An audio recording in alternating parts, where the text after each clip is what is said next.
Sobat Cetana, kembali bersama saya Dr. Ana. Nah, saat ini saya lagi hari Minggu, kita pergi kerja. Biasanya saya hobinya ya begitulah, sama seperti orang lain ya, pasti hari Minggu pas.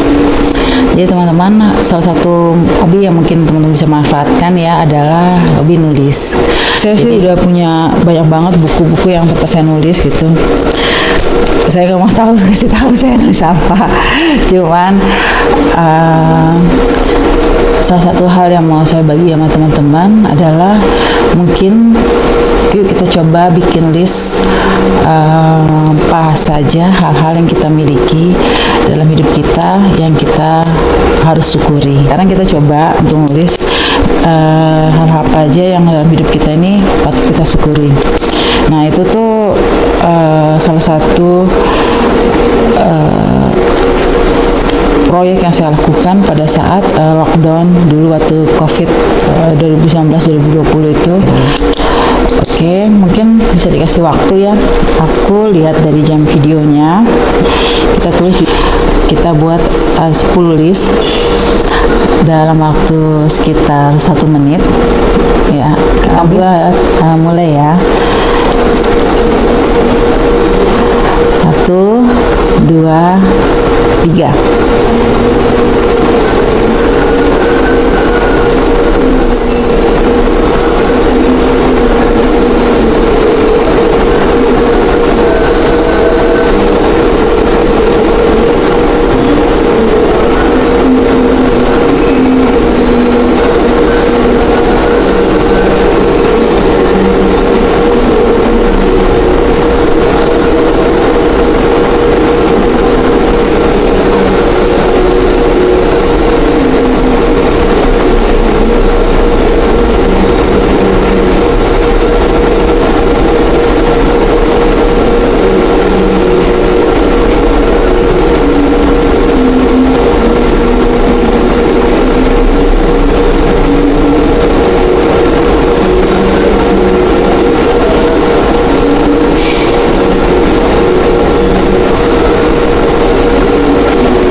Aku udah 10 dan aku ternyata lebih dari 30 detik ini, bahkan udah mau 1 menit aku baru bisa nyelesain list 10 hal yang patut kita syukuri. Kalian udah selesai belum? Kalau kalian udah selesai, misalnya belum selesai, aku pikir jangan-jangan selama ini kita kurang bersyukur ya, karena ketika kita bikin 10 list aja tuh mungkin kita nulisnya masih mikir gitu, padahal banyak banget kenikmatan dikasih sama Allah, kenikmatan dikasih sama Tuhan, tapi kita nggak mau nyebut atau kita makan nggak nganggap itu suatu kenikmatan yang kesannya kayaknya kita layak dapet kok, kita harusnya kita emang dapet itu biasa aja gitu, tapi kita nggak nyadar bahwa itu mungkin sesuatu hal yang harusnya kita syukuri. Oke, kalau yang kamu mau nyebutin boleh, kalau kamu gak mau nyebutin juga gak apa-apa. Oke, 10 hal dalam hidup kamu yang patut kamu syukuri. 10 hal dalam hidup aku yang aku syukuri. Yang pertama, aku nulisnya kesehatan. Yang hari ini masih sehat, hari ini masih bisa bernafas, hari ini masih bisa jalan, hari ini masih bisa buka mata. Kamu banyak-banyak bersyukur sih. Saya juga harus banyak bersyukur karena hari ini saya masih bernafas, hari ini saya masih buka mata, hari ini saya masih bisa pakai tangan saya, hari ini saya masih bisa pakai kaki saya. Itu nomor 1. Kalau nomor 1 di list kamu apa? Kamu sebutin ya di kolom komentar. Yang kedua adalah keluarga. Hari ini bersyukur, hari ini kita harus bersyukur, hari ini kita masih lihat orang tua kita, ada mungkin yang sudah harus kehilangan orang tuanya. Hari ini kita masih lihat adik kakak kita, mungkin saudara kita. Hari ini kita masih bisa lihat keluarga besar kita. Hari ini kita masih bersyukur keluarga kita keadaannya baik-baik saja. Hari ini ya kamu sebutin lah, udah mungkin kalian udah nomor 2 ini mungkin sudah ada banyak yang menangis ya, karena mungkin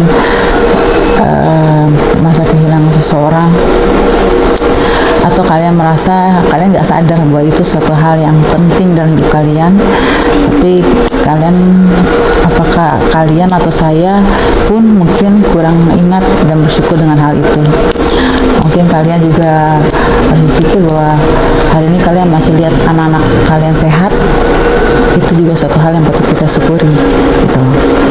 Yang ketiga yang disyukuri buat saya adalah pekerjaan, karena apapun sesuatu hal yang bisa membuat kita membantu orang lain gitu ya, dari pekerjaan kita, atau bisa minimal untuk menyelamatkan hidup kita sendiri, so survive, ya kita harus syukuri.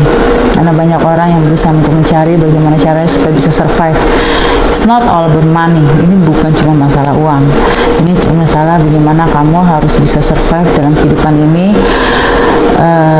dengan cara yang baik, dan hari ini kita masih bisa bersyukur. Harusnya kalau kita hari ini masih bisa punya sesuatu hal yang bisa kita kerjakan untuk diri kita sendiri, syukur-syukur kita bisa membantu orang lain.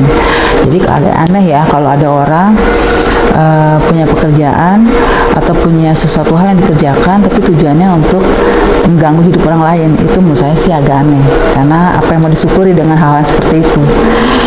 Yang keempat, rumah, tempat tinggal. Walaupun saya nggak punya rumah sendiri, saya bersyukur hari ini saya masih bisa ada tempat buat tidur. Saya ingat banget waktu saya di Jakarta, kalau saya pulang malam hari ataupun pagi-pagi bangun subuh, saya suka lihat ada orang yang tidurnya di gerobak.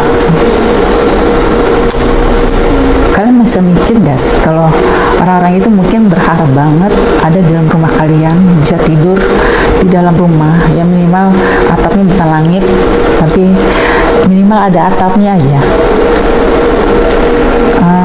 Saya terus terang kalau hal seperti ini mungkin bikin saya sedih ya, karena kalau kita masih nggak bersyukur bahwa kita masih bisa tidur di dalam rumah, saya nggak ngerti lagi deh apa yang terjadi dalam hidup kamu gitu loh. Apa yang bikin kamu nggak ngerasa bahwa kamu hidupnya penuh dengan blessing, penuh dengan anugerah dari Allah atau anugerah dari Tuhan gitu, bahwa ada berkat dari Tuhan bahwa kamu masih bisa hidup tinggal di dalam rumah. Terus hal kelima, ini tulisan saya jelek banget kan, saya udah mulai nggak kuat lagi untuk nulis nih. Yang kelima aja saya udah pusing, tapi yang saya syukur yang kelima ini adalah makanan gitu. Saya bersyukur hari ini tadi waktu saya sahur saya masih bisa makan. Saya nggak tahu, mungkin ada di jam yang sama ketika saya makan mereka belum makan sama sekali. Mungkin ada di jam yang sama ketika saya sudah makan dan minum, walaupun makanan minumnya itu sederhana gitu, mungkin ada yang sama sekali nggak bisa makan, bahkan mungkin nggak bisa minum. Dan saya nggak paham kalau kita masih nggak bisa bersyukur kalau kita masih bisa makan dan minum hari ini. Apakah kita merasa bahwa kita buat semua orang itu bisa makan dan minum? Mungkin kita harus baca ya, maksudnya mungkin kita mesti belajar untuk empati, melihat sisi dunia lain di mana begitu banyak orang yang memang kekurangan gitu. Gotta find my way to you, even though you're next to me. No matter what I do, your heart is drifting out of